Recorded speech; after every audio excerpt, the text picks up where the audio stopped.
Hi welcome to Deepu kitchen. இன்றைக்கும் ஒரு வித்தியாசமான ரெசிபி தாங்க ட்ரை பண்ண போகிறோம். விநாயகர் சதுர்த்தி வேறு ஸ்டார்ட் ஆயிடுச்சு. அப்போ நம்ம வித்தியாசமான கொழுக்கட்டை செய்ய வேணாமா? இப்போ நீங்கள் பார்க்குறது வெத்தலை, பீட்ரூட்டு, கேரட்டு, அப்புறம் எப்பயும் போல் நார்மல் இப்படி கொழுக்கட்டை தாங்க பண்ணியிருக்கேன். ரொம்ப சூப்பராகவும் ரொம்ப ஹெல்த்தியாகவும் பண்ணியிருக்கேன். நீங்களும் கண்டிப்பாக இந்த விநாயகர் சதுர்த்திக்கு ட்ரை பண்ணி பாருங்கள். இப்போ ஹெல்த்தியாக சாப்பிட்றதவே விட்டுட்டோம். அதுக்காக தான் வெத்தலை, பீட்ரூட்டு, கேரட்டு இந்த மாதிரி நான் ட்ரை பண்ணியிருக்கேன். கண்டிப்பாக நீங்கள் இந்த விநாயகர் சதுர்த்திக்கு ட்ரை பண்ணி பாருங்கள். இப்போ எப்படி பண்ணலான்றதை வீடியோக்குள்ளே போகலாம். கொழுக்கட்டை செய்கிறதுக்கு தண்ணி அளவு தாங்க ரொம்ப மெயின். இதுக்கு எந்த கப்பில் நீங்கள் மாவு எடுக்கிறீங்களோ அந்த கப்பில் 1க்கு 1.25ங்க. அதாவது ஒரு கப்பும் கொஞ்சமாக ஊற்றுனீங்கன்னா போதுங்க, அவ்வளோதாங்க. இதை நல்லா கொதிக்க விட்டு கொஞ்சமாக உப்பு சேர்த்து நல்லா கொதிக்கவும் அந்த ஒரு கப்பு மாவை போட்டு கிண்டிக்கிட்டே இருக்கணும், அவ்வளோதாங்க. நீங்கள் கிண்ட தெரியலை அப்படின்னா அடுப்பு எரிஞ்சிக்கிட்டே இருக்கும். ஆனால் மாவு போட்டோடனே கெட்டியாயிரும். அதுக்காண்டி நீங்கள் கொதிச்சோடனே தண்ணி கொதிச்சோடனே அடுப்பை ஆஃப் பண்ணிடுங்க. நான் எப்போயுமே அப்படி தான் பண்ணுவேன். அப்படின்னா கெட்டி சேராமல் இருக்கும். அடுப்பை ஆஃப் பண்ணிவிட்டு 1 ஸ்பூன் எண்ணெய் சேர்த்துக்கோங்க. அப்போ தான் மாவு நல்லா ஒட்டாமல் வரும். இப்போ நம்ம எடுத்து வச்ச 1 கப் மாவை சேர்த்துடலாங்க, அவ்வளோதாங்க. இதை நீங்கள் கிளறும்போது கரண்டியை பின்பக்கம் திருப்பி இந்த மாதிரி மிக்ஸ் பண்ணி விடணுங்க. தண்ணி எவ்வளோ தண்ணி இருக்கோ அப்படி தண்ணி எக்ஸ்ட்ரா வச்சிட்டிங்க அப்படின்னா மாவு கொஞ்சமாகிடுச்சு ஏதாவது ஒன்றுனா நீங்கள் பச்சரிசி மாவை கலந்துக்கலாம். ஒன்றும் தப்பே கிடையாது. கொஞ்சம் கலந்துக்கோங்க. ஐயோ சொன்ன அளவு தான் அப்படியெல்லாம் கிடையாது. கொஞ்சம் தண்ணி ஆயிரும் நம்மளுக்கே தெரிஞ்சு, இல்லைன்னா மாவளவு கொட்டிரும், ஏதோ ஒரு மிஸ்டேக் நடக்கும்ல. அப்போ நீங்கள் என்ன பண்ணணும்னா மாவு இன்னும் கொஞ்சம் சேர்த்திங்கன்னா அந்த தண்ணியை இழுத்துரும், அவ்வளோதாங்க ட்ரிக்ஸு. இப்போ அதில் தண்ணி பார்த்திங்கன்னா கொஞ்சம் கூட இல்லை, அவ்வளோதாங்க. 1க்கு 1.25 தண்ணி, அவ்வளோதான். ரொம்ப கூடவும் வைக்க வேணாம், குறைச்சும் வைக்க வேணாம், அதுதான் கரெக்டாக இருக்கும். இப்போ ரெடி ஆகிடுச்சு. இதை ஒரு வாழை இலையில் உருட்டி வச்சுருங்க. மாவு ரெடி பண்ணியாச்சு. இப்போ நம்ம பூர்ணம் ரெடி பண்ண போகிறோம். இதுக்கு பார்த்திங்கன்னா நான் 100 கிராம் கடலைப்பருப்பு எடுத்து ஊற வச்சுட்டேன். இதை நீங்கள் அப்படியே ஒரு 10 நிமிஷம் இல்லைன்னா 1/4 மணி நேரம் ஊற வச்சுட்டு இதை சுடுதண்ணியில் ஊற வச்சா கூட கொஞ்சம் சீக்கிரமாக ஊறிடுங்க. இதை அப்படியே ஒரு வேக வச்சு எடுத்துக்கலாம். ரொம்ப குலைவாகவும் வேகக்கூடாது.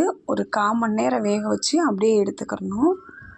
நீங்கள் குக்கர்லலாம் வைக்க தேவையில்லைங்க, இதிலே வச்சிங்கன்னா அப்படியே வெந்துடும். ஏன்னா ஆல்ரெடி கடலைப்பருப்பு சீக்கிரமாகவே வெந்துடும். இதை பக்கத்துலேயே இருந்து இப்படி கிண்டி விட்டுக்கிட்டே இருங்க, இல்லைன்னா முறையாக அடுப்பெல்லாம் நாஸ்தி ஆயிரும். அதனால் நீங்கள் பக்கத்துலேயே இருங்க. நம்ம காய் ஜல்லடை வச்சு இந்த மாதிரி ஒரு 10 நிமிஷம் விட்டிங்கன்னா தண்ணியெல்லாம் இருத்து இந்த மாதிரி மிக்ஸி ஜாரில் போட்டுக்கலாம். இதுக்கு நான் 1 கப்பு வெல்லம் எடுத்திருக்கேங்க. மாவு எடுத்திருக்க அளவுக்கு தான் வெல்லம் எடுத்திருக்கேன். இதை லைட்டாக மட்டும் ஒரு சுற்றிக்கலாங்க. வெல்லத்தை பார்த்தாவே தெரியும் உங்களுக்கு இனிப்பு எவ்வளோ கம்மியாக இருக்கா அப்படின்ட்டு. அதுக்கேற்றாப்படி வெல்லத்தை சேர்த்துக்கோங்க. வெல்லத்தை சேர்த்துட்டு நம்ம பூர்ணம் பண்ணணும் இல்லையா, அப்போ அரைச்சாச்சு. இப்போ இந்த மாதிரி அடுப்பை பற்ற வச்சு இந்த மாதிரி அந்த அரைச்சதெல்லாம் கொட்டிடுங்க. கொட்டிட்டு இதில் தேங்காய் பூ போட்டு 2 ஸ்பூன் நெய் விட்டு இப்படியே கிளறி எடுத்திங்கன்னா பூர்ணம் ரெடிங்க. ரொம்ப சூப்பராகவும் ரொம்ப டேஸ்ட்டாகவும் ஹெல்த்தியாகவும் இருக்கும். கடலைப்பருப்பு சேர்த்துருக்கனால இன்னும் கொஞ்சம் டேஸ்ட் அதிகமாகவே இருக்கும். ஸோ கண்டிப்பாக நீங்கள் இந்த விநாயகர் சதுர்த்திக்கு இந்த மாதிரி ட்ரை பண்ணுங்கள். ரொம்பவும் வெல்லம் பார்த்திங்கன்னா ரொம்ப மெரிட் ஆகிடக்கூடாது. நம்ம கொட்டினோடனே சிம்லே வச்சுருங்க அடுப்பை. வெல்லம் மெரிட் ஆகுறதுக்குள்ளேயே நம்ம தேங்காய் பூவை சேர்த்து 2 ஸ்பூன் நெய்யை சேர்த்து இறக்கிடணும், அவ்வளோதான். பூர்ணம் ரெடிங்க. இல்லைன்னா ரொம்ப ஒரு மாதிரி கொலன்னு ஆயிரும். அதுக்காக தான் இந்த மெத்தடு. இப்போ அந்த இருக்கிற வெல்லத்தில் இருக்க தண்ணியை அப்புறம் எடுக்கிறதுக்கு தான் இந்த தேங்காய் பூ சேர்க்குறோம். இப்போ நல்லா மிக்ஸ் பண்ணி விட்டிங்கன்னா அதில் ஒட்டாமல் பந்து மாதிரி வருங்க பூரணம். பார்த்தாலே உங்களுக்கு தெரியும், வேறு எதுவுமே நான் போடலை. 2 ஸ்பூன் நெய் மட்டும் விட்டிங்கன்னா இன்னும் கொஞ்சம் டேஸ்ட்டாக இருக்கும், அவ்வளோதாங்க. இப்போ இந்த பூரணம் பார்த்திங்கன்னா எப்படி ஒட்டாமல் எவ்வளோ அழகாக இருக்குது. அது மெரிட் ஆகிறதுக்குள்ளேயும் நீங்கள் ஆஃப் பண்ணிடணும். அதுக்கு தான் பூரணத்தோட பதம். அவ்வளோதாங்க. இப்போ ரெடி ஆகிடுச்சு. பார்த்திங்களா, 2 ஸ்பூன் நெய்யை சேர்த்துட்டேன், அவ்வளோதாங்க. இப்போ நம்ம இனிப்பு பூர்ணம் ரெடி ஆகிடுச்சு, அவ்வளோதாங்க. நம்ம மாவு ஏற்கனவே பீட்ரூட்டுக்கு நம்ம வேக வச்சு எடுத்து வச்சுருக்கோம். இதை அப்படியே ஸ்டஃப் பண்ணி வேக வச்சு எடுத்தால் பீட்ரூட் கொழுக்கட்டை ரெடிங்க. அதே மாதிரி தான் 1க்கு 1.25 தண்ணி வச்சு இந்த மாதிரி நீங்கள் பின்னாடி கரண்டியை போட்டு கிண்டினீங்கன்னா அதே ப்ராசஸ் தான், வேறு எந்த ப்ராசஸும் இல்லை. வெத்தலை கொஞ்சம் அரைச்சி அதில் சேர்த்துக்கணும், அவ்வளோதான். பீட்ரூட் அரைச்சி பீட்ரூட்டை சேர்த்துடணும், அவ்வளோதாங்க. ரொம்ப மாய மந்திரம்லாம் இல்லைங்க. இப்போ நான் ஸ்டீமரில் ஏன்னா 4 கொழுக்கட்டை பண்ணுறனால கொஞ்சம் டைம் இல்லாதனால கொஞ்சம் கொஞ்சமாக அப்படியே நான் வேக வச்சு எடுத்துக்கிட்டேன். முன்னாடியே எல்லாமாவே ரெடி பண்ணனால எல்லா கொழுக்கட்டையும் மாற்றி மாற்றி வச்சு நான் வந்து கொழுக்கட்டையை ரெடி பண்ணிக்கிட்டேங்க.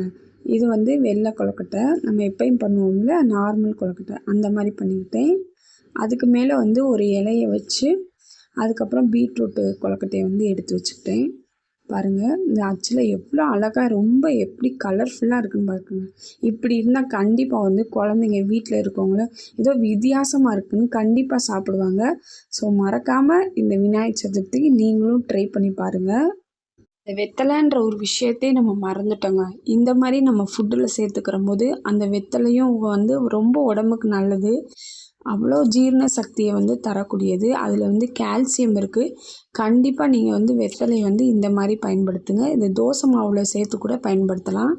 இப்போ நான் கேரட்டில் உருட்டி வச்சு இதே மாதிரி தான் இப்போ கார கொழுக்கட்டை பண்ண போகிறேன். அதுக்கு வந்து நம்ம அடுப்பை பற்ற வச்சு இனிப்பு இருந்து காரம் இல்லைன்னா எப்படிங்க, அதுக்காண்டி தான் நான் கார கொழுக்கட்டை பண்ணியிருக்கேன். இதுக்கு தேவையான அளவு ஆயில் சேர்த்துட்டு 1 1/2 ஸ்பூன் கடலைப்பருப்பு, 1 ஸ்பூன் உளுந்தம்பருப்பு, கடுகும் சேர்த்துக்கோங்க. அதோடு பார்த்திங்கன்னா காஞ்ச வத்தல், கருவேப்பிலை தேவையான அளவு சேர்த்துட்டு லைட் ப்ரௌன் ஆகாட்டியும் நம்ம வேக வச்ச கொழுக்கட்டைங்க குட்டி குட்டியாக நான் உருட்டி போட்டிருக்கேன் பால் மாதிரி. இதில் வந்து கேரட் சேர்த்துருக்கேங்க. இது எப்படின்னா நம்ம 1 கப்புக்கு 1 1/4 கப்பு வந்து தண்ணி வச்சு நம்ம கிளறிட்டு உருண்டை பிடிச்சிட்டு அப்படியே இது வேக வச்சு அப்படியே கொட்டிடுறதாங்க. வேறு ஒன்றும் இல்லைங்க, சிம்பிள். அதுக்கு காரத்துக்கு ஏற்கனவே வத்தல் போட்டாச்சு. அதோடு பார்த்திங்கன்னா லைட்டாக வீட்டு மிளகாப்பொடி 1 ஸ்பூன் சேர்த்திங்கன்னா கார கொழுக்கட்டை ரெடிங்க. ஒரு சின்ன டிப்ஸுங்க, எதில் காரம் சேர்த்தாலும் லாஸ்ட்டாக லைட்டாக ஒரு பிஞ்சு உப்பு சேர்த்திங்கன்னா தான் அந்த உப்பும் காரமும் அதில் சேரும். இப்போ கொழுக்கட்டையில் சேர்ந்த மாதிரி. இப்போ இந்த வீடியோ உங்கள் எல்லாருக்குமே பிடிச்சிருக்கும்னு நினைக்கிறேன். பாருங்கள் எவ்வளோ கலர்ஃபுல்லாக பீட்ரூட்டு, கேரட்டு இப்படி வித்தியாசமாக வெத்தலை இப்படி வச்சு வித்தியாசமாக கொழுக்கட்டை பண்ணியாச்சு. நீங்களும் கண்டிப்பாக இந்த விநாயகர் சதுர்த்திக்கு இந்த மாதிரி வித்தியாசமாக பண்ணி வீட்டில் இருக்கவங்கள செஞ்சு அசத்துவீங்கன்னு நம்புகிறேன். இந்த வீடியோ உங்கள் எல்லாருக்கும் பிடிச்சிருக்குன்னு நினைக்கிறேன். பிடிச்சா லைக் பண்ணுங்கள், கமெண்ட் பண்ணுங்கள். மறக்காமல் தீபு கிச்சனை சப்ஸ்கிரைப் பண்ணுங்கள். Thank you so much to all. Happy Vinayagar Chaturthi. ஹாப்பியாகவும் ஹெல்த்தியாகவும் கொண்டாடுங்க. நெக்ஸ்ட்டு ஒரு வீடியோவில் ஹெல்த்தியாக ஒரு ரெசிபி பார்க்கலாம். தேங்க்யூ, பாய்.